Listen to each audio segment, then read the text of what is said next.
रावण महाराज सीता मैया को उठा के ले गए अशोक वाटिका में बड़े यत्न से कि इनको अपनी नित्य पति के प्रति की साधना में कोई विघ्न नहीं हो, उसके लिए चौकीदारी बहुत बढ़िया इंतजाम करा गया।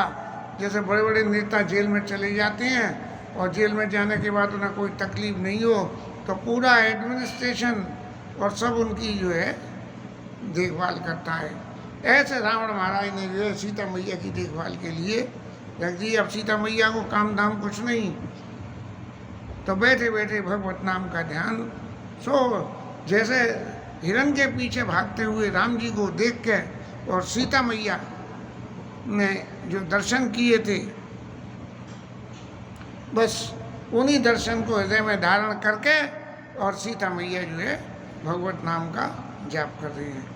जीवन में कुछ एक संकट ऐसे हों जो हमारी विद्या बुद्धि से या हमारे बल से पार नहीं पा रहे हों, तो उस वक्त भगवान के नाम का यदि हम भजन करते हैं तो भगवत नाम के प्रति हमारी आस्था बढ़ जाती है। राम जी महाराज ने लक्ष्मण जी को आते हुए देखा और आते हुए देख के, जिसे कहना चाहिए एक्टिंग करते हुए, और लक्ष्मण जी से कही कि महाराज आप सीता जी को अकेली छोड़ी आए हो और मुझे ऐसा लगता है कि मम मन आश्रम सीता नहीं। ऐसा लगता है कि सीता मैया जो है सीता जी आश्रम में नहीं है। अब लक्ष्मण जी महाराज को तो मालूम थी सब कारण, तो लेकिन तो उन्होंने कहा कि प्रभु इसमें मेरा कोई दोष नहीं है। गही पद अनुज काई कर जोरी कयो नाथ कछु मोही पूरी। और महाराज जो सीता जी ने जो कुछ भी कहा होगा लक्ष्मण जी को, वो राम जी को उन्होंने बता दिया। और फिर दोनों भाई जो है आश्रम के ऊपर चले गए और आश्रम के पास चल के और जाके जानकी जी को देख के, और चूँकि ये लीला तो कर ही रहे थे और लीला में एक्टिंग करी जाती है, तो महाराज विरही पुरुष की एक्टिंग करने लगे राम जी महाराज, और इतनी बढ़िया एक्टिंग करी कि उनकी उस एक्टिंग को देख के जो पेड़ पत्ते खग मृग सब जो है ऐसे समझने लगे कि वास्तव में राम जी को बहुत ज़्यादा तकलीफ हुई है और सब बड़े दुखी हो गए। लेकिन कर क्या सकें, उनके बूते में तो कुछ था नहीं। अब ऐसी परिस्थिति में भगवान चले जा रहे हैं। ए विधि बिलपत खोजत स्वामी मनाऊ महावीर हियति कामी। ऐसे जो है अब गोस्वामी जी महाराज ने कही कि राम कथा का तो ऐसा है कि राम कथा की वो प्रवृत्ति है कि मूर्ख सुने तो भ्रम हो जाए और चतुर सुने तो उसे आनंद हो। तो कहीं इस कथा को सुन के मूर्ख लोग विचलित न हो जाएं, बड़े आए राम कथा कहने वाले जो राम जी ऐसे हों। और तो किसी की छोड़, सीता इस चरित्र में जब सती मैया ने दर्शन करे तो उनका ही दिमाग फिर गया था, तो आम जीवों की क्या बात है। तो इसलिए पूरन काम, गोस्वामी जी महाराज कह रहे हैं कि राम जी कौन है, वो पूर्ण काम है। कोई भी कामना उनके हृदय में बाकी नहीं है, सब कामनाओं को वो जानते हैं। पूरन काम राम सुख राशि। और फिर सावधान करा कि मनुजा चरिता कर अज अविनाशी। मनुज चरिता कर अज अविनाशी। जो भगवान अज स्वरूप है, मूल रूप में जो भगवान है, वो जो है मनुष्य की लीला कर रहे हैं, इसलिए रो रहे हैं। लेकिन ये पूर्ण काम है, इनके चित्त में किसी भी तरह का दुख और शोक नहीं है। आगे चले, गीधराज महाराज मिले और गीधराज ने सभी बातें बता दी। और फिर कि महाराज रावण जो है इनको दक्षिण दिशा की तरफ ले गए हैं और अत्यंत विलाप कर रही थी। अब क्या करूं, मैंने तो प्रयास किया लेकिन रावण ने मेरे पंख काट दिए, इसलिए मैं उनकी कोई मदद नहीं कर सका। तब राम जी महाराज ने ये कहा कि आपने उस वक़्त आपकी मजबूरी थी, यदि आप अब भी मेरी मदद करना चाहते हो इस प्रकरण में तो आप कहिए, मैं आपके इस तन को अचल कर दूं। अचल माने ये तन ही रहेगा, कभी ये तन खत्म ही नहीं हो। अचल कराऊं तन राखो पाना और चल नहीं, वो तो उसमें बाली के प्रसंग में। तो ये ले दक्षिण दिशे गयऊ गोसाई और बिलपत अति कुर्री की नाई दरस लागी। बात दक्षिण दिशा की तरफ रावण ले गए और बड़ा विलाप कर रही थी, और मैंने इसलिए कि ये मेरे पंख काट दिए, और किसी पक्षी के यदि पंख कट जाएं तो वो फिर किसी मतलब का नहीं रह पाता। तो दरस लागी प्रभु राखे उपाना, और मन मुस्काई कही ते ही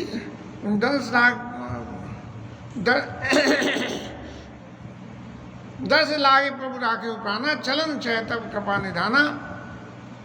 महाराज ये शरीर में से प्राण अब जाना चाहते हैं और आपके दर्शन करने के लिए मैंने इस शरीर को रख रखा था। बड़ा यत्न कर रहा था कि कैसे ही राम जी आए तो मैं उनसे ये बात कह दूं। तब राम जी महाराज ने कहा कि राम कहा तन राखो ताता, हे तात आप इस शरीर को रखिए और मन मुस्काए के क्यों रखिए, क्योंकि आगे फिर अभी लड़ाई तो बहुत होनी है, तब फिर हमारे को ज़रूरत पड़ेगी, तब आप उस वक़्त जो है मेरी मदद करना। तो मन मुस्काए कही तेरी बाता कि जा करना मरत मोख आवा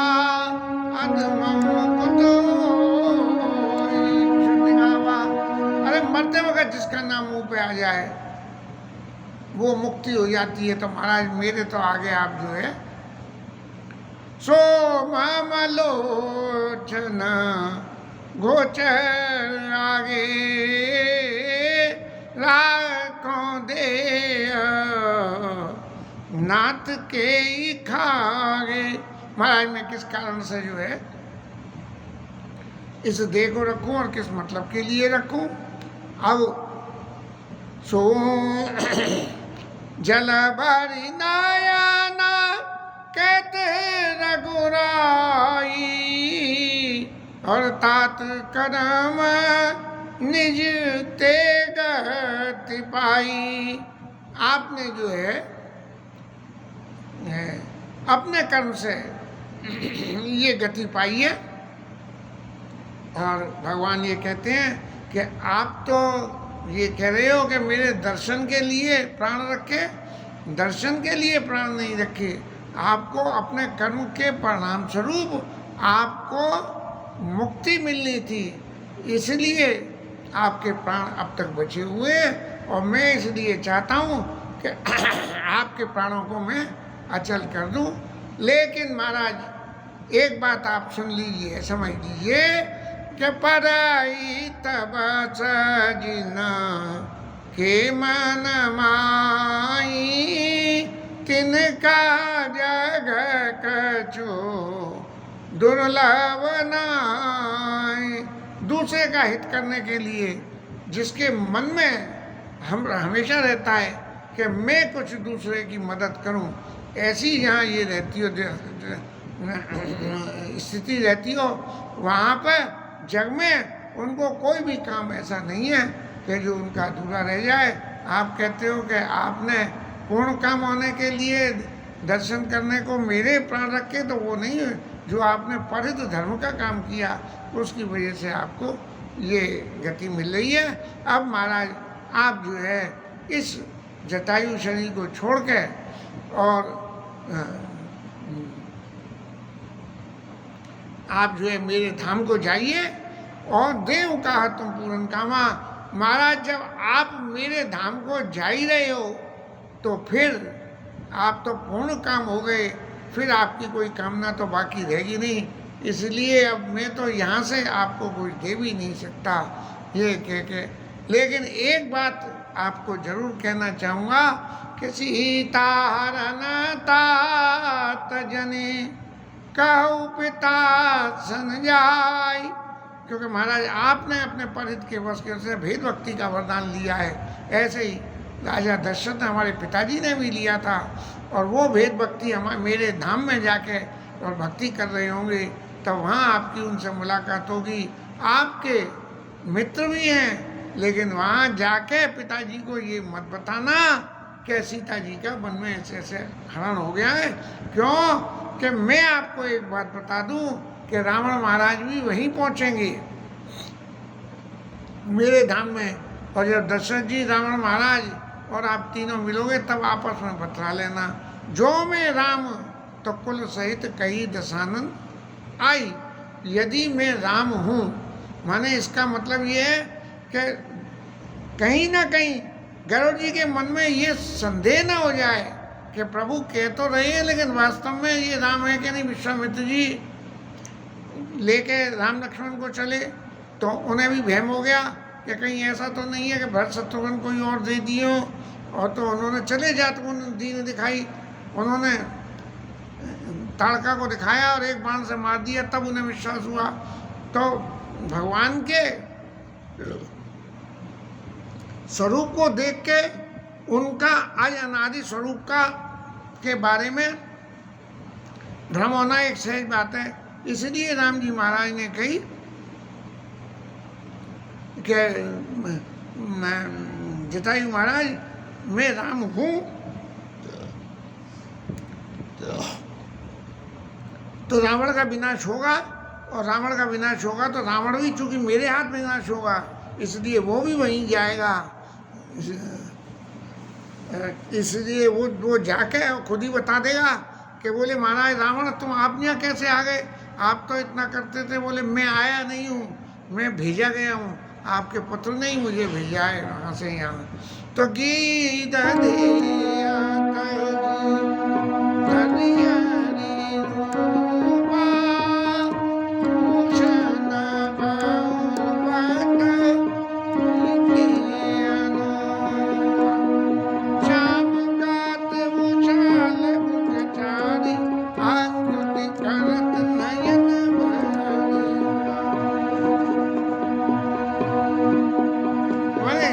महाराज जो है मुक्ति उनकी हो रही थी तो सायुज्य, सामीप्य, सारूप्य और कौन सी तीन तरह की भगवान की मुक्ति के, भगवान के पास सानिध्य, सारूप्य, भगवान के रूप। तो इन्होंने सारूप्य भक्ति मिली भगवान की, और सारूप्य भक्ति मिलने से श्याम गात विशाल भुजचारी, भगवान की तरह से श्याम वर्ण हो गया और चार भुजाएं उनकी हो गई। जब ये परिस्थिति हो गई, सारूप्य मुक्ति हो गई, तब इन्होंने जाके और वंदना करनी शुरू करी।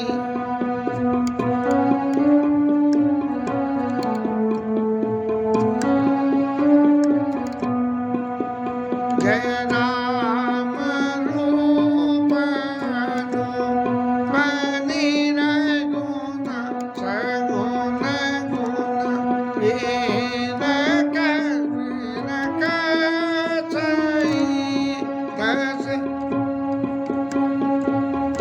दस शीस बाऊ प्रचंड खंडन चंद सर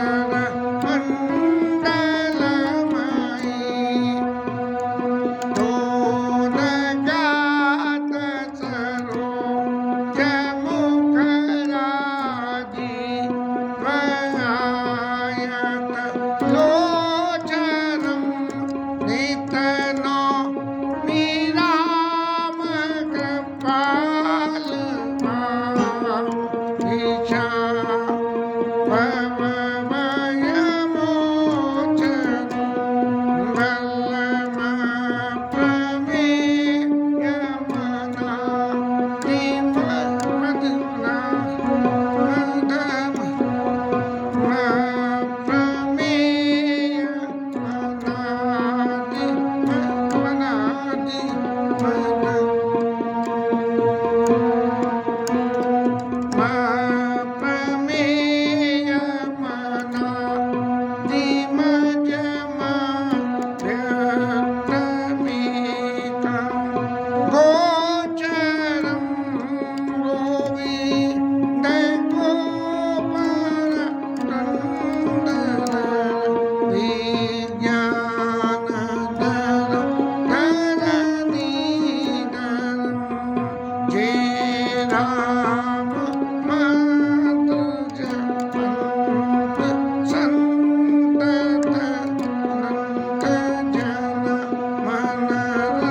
कामादि लेदलगंगरम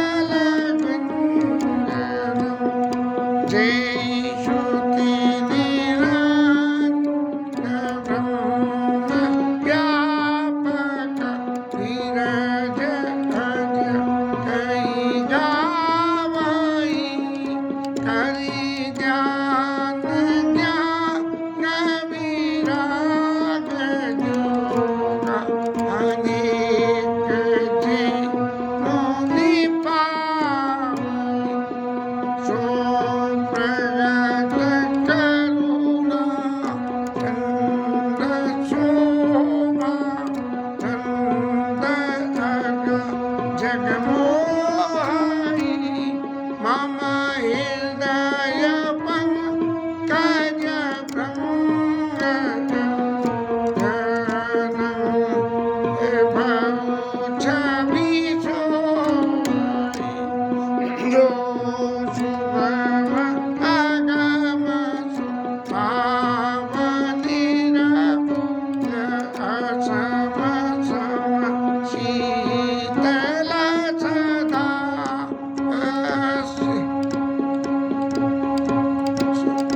बसंती चमजो कीर्तन करत मन को बस सदा सो राम रमा निवास संतत दास बस त्रिभुवनानी मम उरवसौ सो समन संतति यासुकी रति अविरल भगति मांग भर गीत गयो हरिनाम तेई की क्रिया जतोचित कर की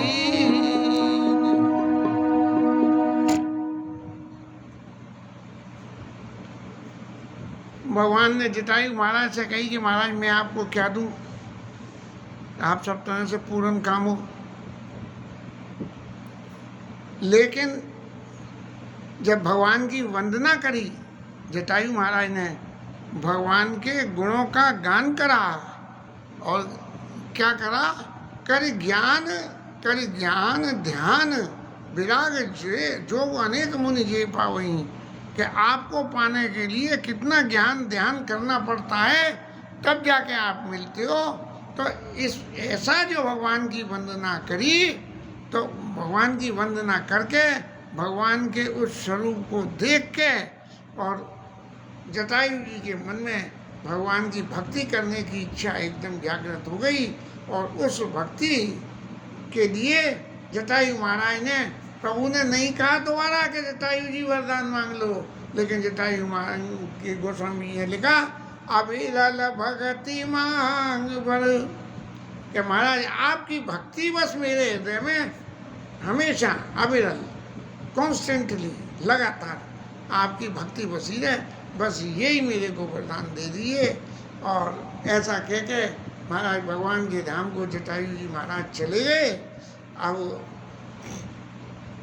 ध्यान जी महाराज को तो चित्त में बड़ा दुख भी हुआ, लेकिन भगवान के धाम चले गए, इसलिए साधुओं को सबको अपने धाम भेजते हैं और राक्षसों को भी भेजते हैं, राक्षसों को मार के भेजते हैं और साधुओं को ताड़ के भेज देते हैं। ये संसार सागर से तरण करके उनको, जब राम जी राक्षसों को मारते हैं तो वो भी भगवान के ही धाम जाते हैं और संतों के ऊपर कृपा करते हैं, तो संत भी जो भगवान के धाम को जाते हैं। और फिर महाराज ऐसा तुलसीदास जी महाराज कहते हैं कि अधम खग आमिष भोगी भगवान की, चाहे आप जो है कुछ भी उल्टा सीधा, जो जातिगत धर्म हैं उन धर्मों को पालन करने से दोष नहीं होता है। जो सहज कर्म है, गीता में भी लिखा है सहज कर्म कौन थे है, जो सहज कर्म है उन कामों को करने से, जैसे चीटा है, अब चीटे तो कहीं इधर उधर दुख के पड़े रहते हैं, चीते महाराज चल के जा रहे थे और किसी को काट लिया उनने, खून निकल आया। तो हमारी माता जी ये कहती थी, कहते वो कितने पाप करे होंगे जब तो चीते की योनि मिली और उसके बाद भी ये हमें काट रहा है, तो अब उसे पाप नहीं लगेगा। लेकिन जो सहज कर्म होते हैं, उन सहज कर्मों को करने के लिए करने से पाप नहीं लगता है। ये जो वर्ण व्यवस्था बनाई गई वो कर्म के आधारित ही वर्ण व्यवस्था बनाई गई। और इस कर्म आधारित वर्ण व्यवस्था में यदि कोई भूल भी हो जाती है, पंडित जी महाराज पूजा पाठ करते हैं और पूजा पाठ करने में यदि उनसे कोई भूल हो जाती है, मंत्रोच्चारण गलत हो जाता है, तो उसका अपराध नहीं लगता। और व्यापारी आदमी व्यापार में उल्टा सीधा कुछ कर ले तो उसे भी नहीं लगता है, और शूद्र सेवा में कुछ कर ले तो उसे भी पाप नहीं लगता है। इसलिए गीत महाराज जो मांसाहारी जीव हैं, उनको भी मांसाहार करने से कोई पाप नहीं लगता है। तो गीत आमिष खग आमिष भोगी गति शुद्धि जो जाचत जोगी, वो योगी को देने वाली गति दे दी। अब लोग आ कह के ले भाई, इसका मतलब तो ये हुआ कि खूब मांस खाओ, भले ही मांस खाओ लेकिन गिर की योनि रखो तब मांस खाना। मनुष्य की योनि रख के यदि मांस खाओगे तो उसका पापी पाप लगेगा। और इस तरह से महाराज राम जी महाराज वन में आगे चले हैं और पूछते हुए लोगों से चल रहे हैं। और फिर कबंध नाम का राक्षस मिला, इसने किसी ऋषि का अपराध कर दिया था, तो वो उसके हाथ पैर इतने लंबे हो गए कि वो चलने काबिल ही नहीं रहा, एक ही जगह पड़ा रहता था, वहीं सब कुछ गंदगी संदगी सब कुछ होती थी। इस तरह से जो है अपना शाप के वशीभूत होकर काट रहा था। लेकिन वहाँ भी उन अवस्था में भी भगवान का भजन करते रहे। कबंध महाराज शायद कबंध ऋषि थे, इन्होंने कोई अपराध कर दिया तो इन्हें शाप लग गया, तो वो जो भगवान का भजन करते रहे, इसलिए भगवान के इनके पास गए और इनके हाथ और पैरों को काट के छोटा करके वापस मनुष्य रूप में ला दिया। सुन गंधर्व कहूँ मैं तो ही मोई न सुहाई ब्रह्मकुल कोई, ब्राह्मणों का अपमान करा होगा। गंधर्व थे महाराज, ये मुनि नहीं थे। हाँ, गंधर्व थे और इन्होंने दुर्वासा ऋषि के प्रति कोई अपराध किया जिससे नाराज होकर इन्होंने इनको शाप दे दिया। भगवान के दर्शन करने से प्रभु पद पेट मिखासु पापा। अरे सुन गंधर्व कहूँ मैं तोई मोई न सुहाई ब्रह्मकुल दोई। मन कम बचन कपट तजी जो करूँ सुर से मोई समेत बिरंच शिव बसता के समुदेव। मेरे गंधर्व को ये समझाया कि देखो महाराज, मन वचन और कर्म से ब्राह्मणों की सेवा करो। जो कहने उनसे ही काम है, सिग्नेचर करानी, नहीं तो बाद में आ जाऊं। बाद में आ जाओ। मन कम बचन कपट तजी जो कर भूसुर से मोई समेत बिरंच शिव बसता के सहदेव। मेरे समेत जो है, जो मन वचन और कर्म से कपट का परित्याग करके, अब इन्होंने निश्चित रूप से कोई ना कोई कपट करा होगा। आज पोथी खोल के देखेंगे इनकी, ये क्या है इनकी कथा कि दुर्वासा ऋषि ने क्यों श्राप दिया। तो ऐसे ये महाराज क्या नाम है,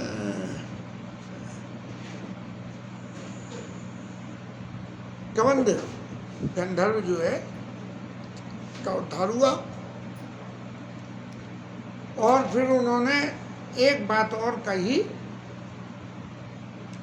कि मोई ने सुहाई ब्रह्मकुल दोई, ब्रह्मकुल ब्राह्मणों से। अब ब्राह्मण यदि क्रोध भी करता हो तो सापत तारत परुष कंता पूज्य विप्र पूज्य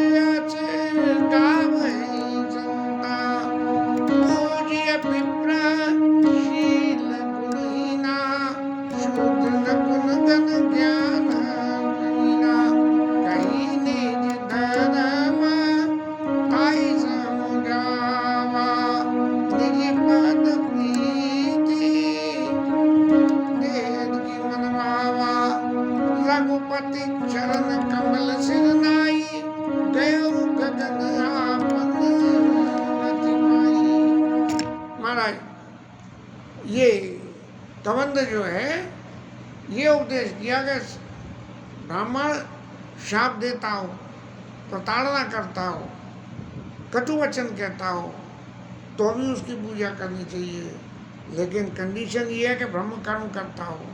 जो आदमी ब्रह्म कर्म करेगा वो ऐसा कर ही नहीं सकता है।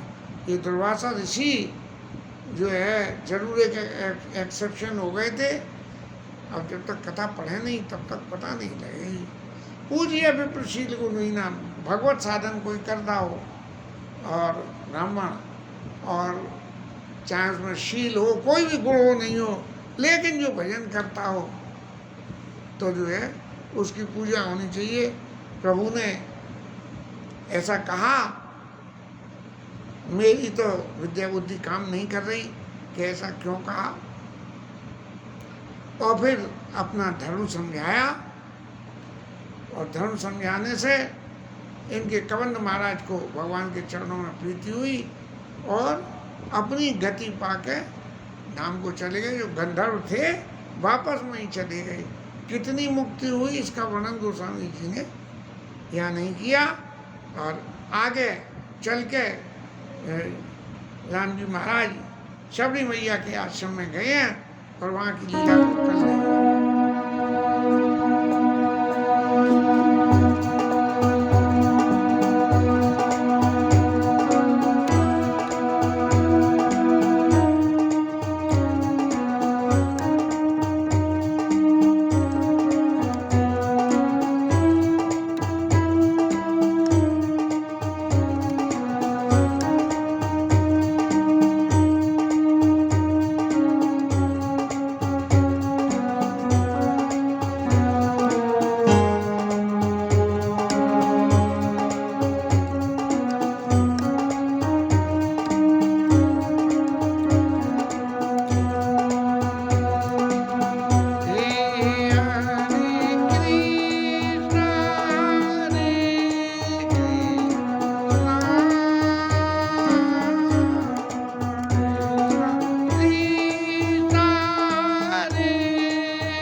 राज धरण की जय, श्री राधा रानी की जय। जय जय श्री